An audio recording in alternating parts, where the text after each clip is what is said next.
And welcome back, part 2 of our tour of the 17-pounder M10 Achilles. Right, so I mentioned at the beginning of the first part that the mantlet showed a significant difference between the original 17-pounder M10 and this particular example.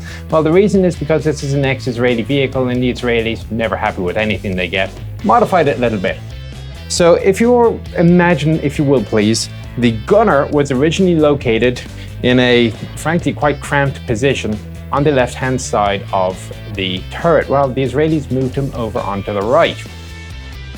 Instead of the gunner's sight, what they did was they placed a coaxial machine gun. Now, again, remember, the original vehicle was, the British considered it a self-propelled anti-tank gun. There is no need for a machine gun. And the US Army didn't have any great need for one either. The only machine gun that they needed was Ma-Deuce, the caliber 50. This was a purely hand-cranked turret. There was a large wheel here, which was a very simple cog system that you simply cranked very quickly in order to get the gun pointing whichever way you wanted it to point. Well, of course, now on the other side, the Israelis changed that as well, but we'll get that in a minute.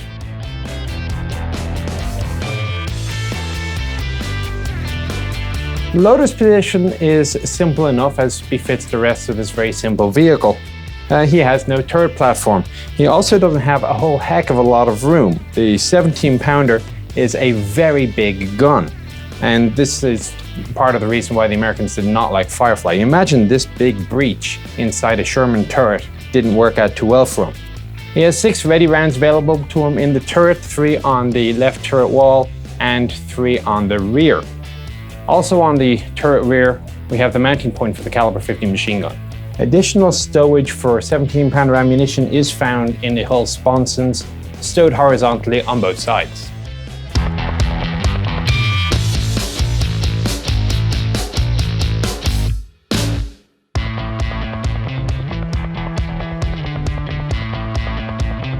So I've now come over to the gunner's position, and there's a couple of points here. Firstly, it seems that my seating position is actually angled inwards a little bit. There's a little bucket for my feet to stop it from getting caught as the gun is traversed around.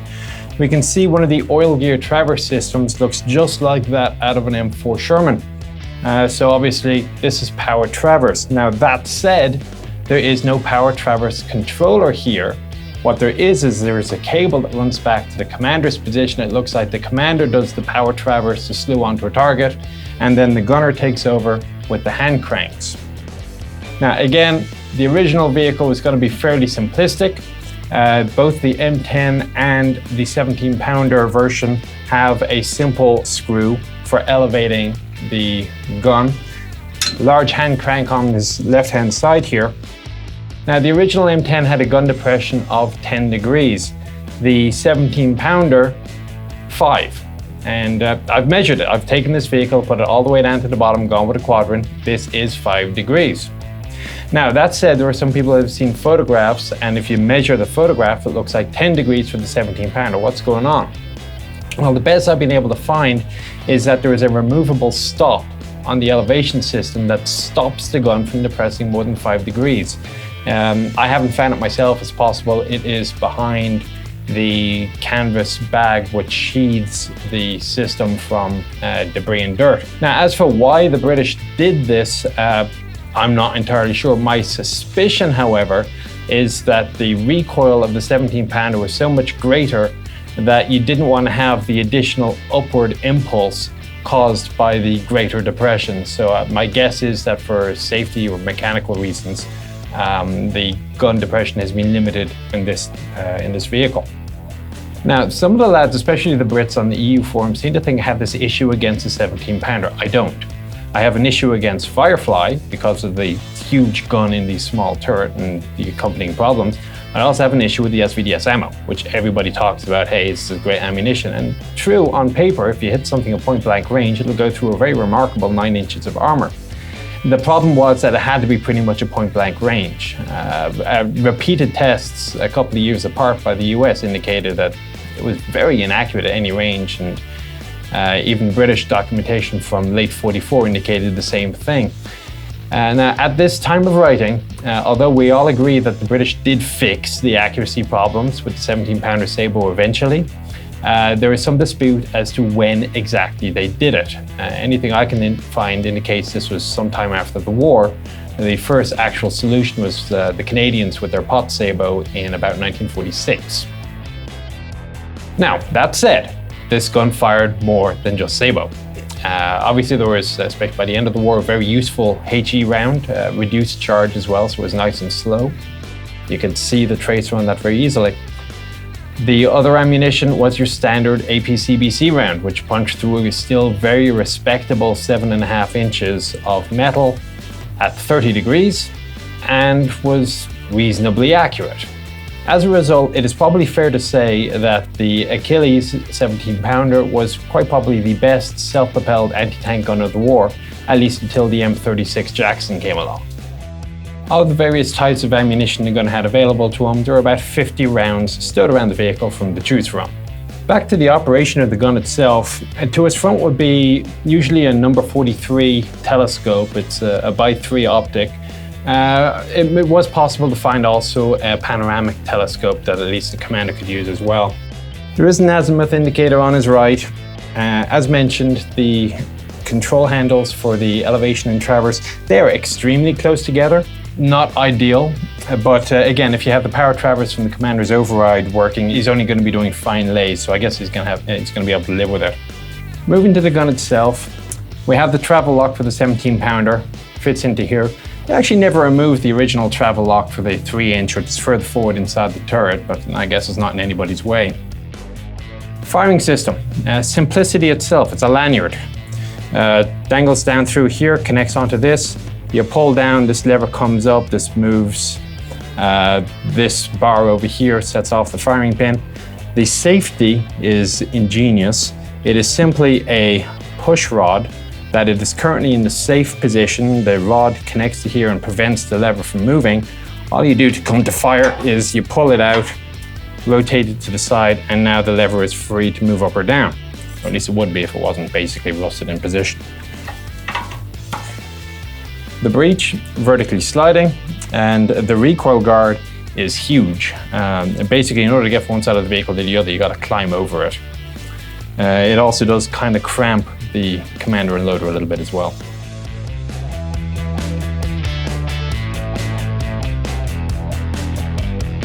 So this is pretty much the engagement position for the gunner, and my head is at an angle. My left elbow is hard in to clear the gun, and my right hand is kind of interfering with my knees as I rotate the traverse handle. So this shows how cramped I am if I have my head down into position to look through the sight, and you can see that the elevation hand wheel actually doesn't provide clearance against the traverse hand wheel, which is a little bit of a nuisance. Get it out of the way a little bit, and I'm still a little tight, but I guess the trick is you better hope that the correct elevation for hitting a target does not require any more traverse. It's not a great position on the Israeli modification. Now, if I was to come back a little bit and think about what it would be like with an original hand crank traverse with the big wheel, there's not much room for that either. Crew efficiency, not ideal on this vehicle. One last thing while I'm here about the counterweights and traversing. Now, the original gun was only of a certain length, much shorter than that of the 17-pounder. Because of the way the 17-pounder is mounted on the trunnions, they needed to add an additional counterweight on the far end of the gun, right behind the muzzle brake, in order to make it easier for the gunner to elevate and depress the gun. The catch is this has now made the turret even more front heavy than it would have been without the additional counterweight on the end. I mean, the gun is heavy enough as it is. So this does not bode well, I don't think, for the concept of traversing when the vehicle is not on relatively level ground.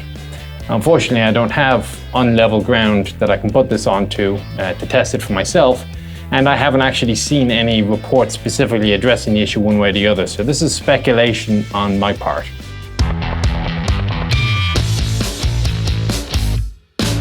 The commander's position on this vehicle is located right rear. He's got the typical round seat, although I do note that it's perfectly placed together with the rim of the turret, that I can just relax and it's simply resting my leg upon the seat.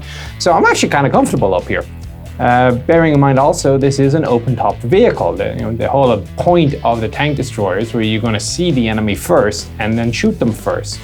And of course, historically, whoever shot first tended to win, for probably a couple of reasons, but that's the bottom line. If you see the enemy first, shoot the enemy first, you're probably going to come out the better for the deal.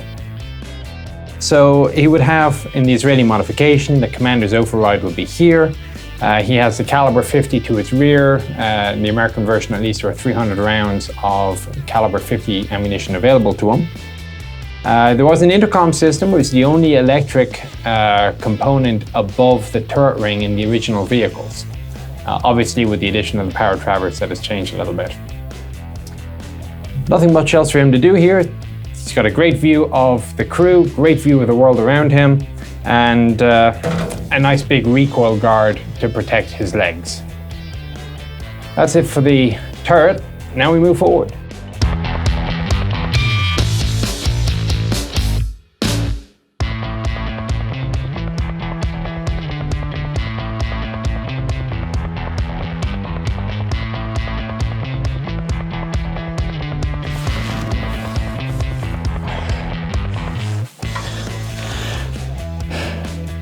Right, those contortions were because the gun mantlet was directly over the driver's hatch, which, as mentioned earlier, you can't open and close the hatch if the gun is to the front at all. So,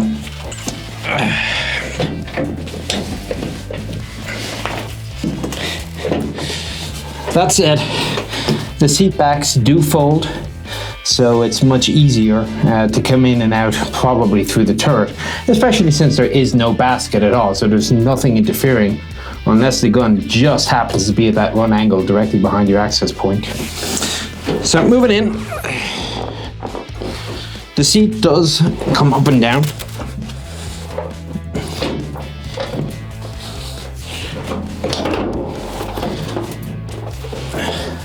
Simply enough. So driver's position is going to be our last one here because the assistant driver has absolutely nothing to do. The radio would be mounted in the sponson to his right, but he has no driver's controls. He obviously has no home machine gun. He's pretty much along for the ride. He does have the periscope to his front that he can look around and help spot threats. He also has the escape hatch, which is down behind him should he need it. Driver's position, pretty much what you would expect for a Sherman type vehicle. Steering, done of course by use of the tillers. They also serve as your brake. It is fixed radius steering, so 5 feet would be the absolute minimum in first gear. In top gear, it's 26 feet. Speaking of gears, clutch pedal to the left, transmission on the right. It's 5-speed synchronized. First gear tops out at a whopping 2 miles an hour, and by the time you hit 17, you want to be in 5th. So that gives you an idea of the spread range. Speaking of clutches, we have the 2 clutches for the 2 engines as opposed to the clutch for the transmission. And you can engage or disengage them by depressing the clutch pedal and then pulling one lever or the other out as required. Accelerator. There is the accelerator and the hand throttle. The accelerator, of course, is the pedal on the floor. The operator's manual is quite basic on how to use it to drive forward the press pedal. I guess it's probably worth noting back then, not everybody had cars, especially if you're maybe an inner city boy. The hand throttle, out is more gas, in less gas. And yeah, sometimes when I hop into one of these vehicles, the diagram in the manual doesn't match up what I'm expecting, but this one I know is true because if I depress the accelerator, you see the hand throttle come up. Controls to his left. The typical panel, you'd have seen something very similar to this with the M4A2 had you looked inside one. So obviously we have the panel lights, electricity, it's got 2 sets of oil pressure, obviously one for each engine, temperature, fuel, you would select which tank you want to look at with your selector. The manual does recommend that you use 1 fuel tank to dry before you switch over to the other. So I don't know if that was just a case of making the refueling operation simpler, but that's the way the manual says. Speedometer, 2 tachometers, 1 for each engine. Starter buttons, 1 for each engine. These would be the main lights. Blackout marker, blackout drive.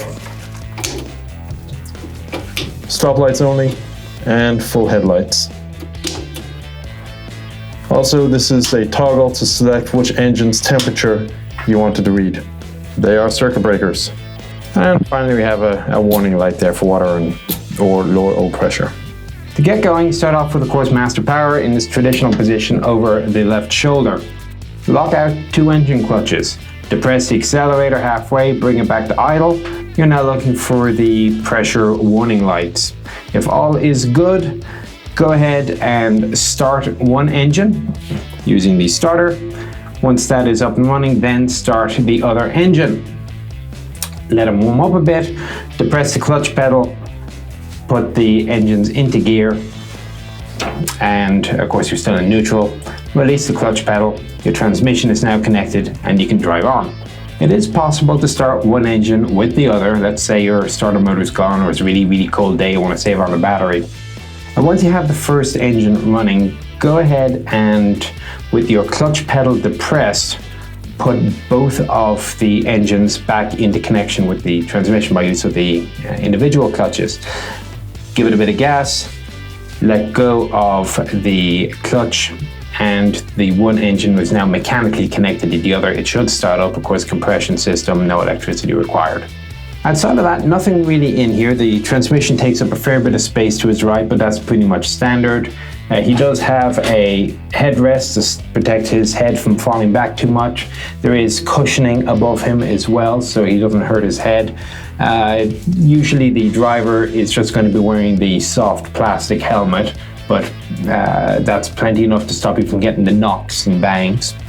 The position is comfortable for somebody who is shorter than I am. I can drive this, which is saying something compared to some other vehicles that I've been in the past. And again, I'm going to digress a little bit. I say, yes, I'm taller than most.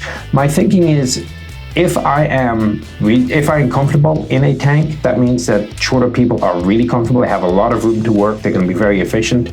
If I am uncomfortable but can still operate it, then shorter people will probably be okay.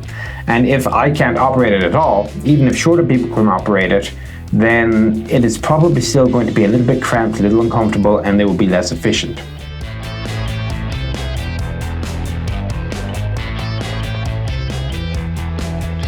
Right, and we are done in here. Now, I am not going to attempt to extricate myself again through the main door. They're actually called doors, not hatches in the manual. Instead, I'm going to take advantage of the fact that there's no turret basket and get out the easy way.